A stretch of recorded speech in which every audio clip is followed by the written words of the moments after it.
ඔයා ඕනි තරම් දැකලා ඇති Excel sheet එකකට logo එකක් insert කරගන්න විදිහ පෙන්නනවා. හැබැයි මේ පෙන්නන්නේ ඔක්කොම මෙන්න මේ වගේ brands. ඔයාලා කොහොමද බලන්න මෙන්න මේ විදිහට අපේ මේ ලංකාවේ තියෙන logos උත් අපිට මේකට දාගන්නේ කොහොමද කියලා. special function එකක් තියෙනවා image කියලා.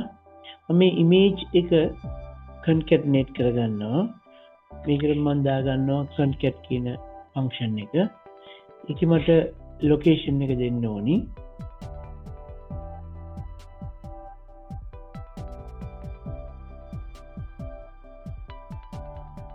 මම ලොකේෂන් එක දෙනවා. ඊට පස්සේ කමා එකක් දාලා මම මෙන්න මේ මගේ සෙල් එක පෙන්නනවා. පෙන්නලා මම වරහන් දෙකක් වහනවා. ඊට මට තියෙන්නේ මේක ඩබල් ක්ලික් කරන්න.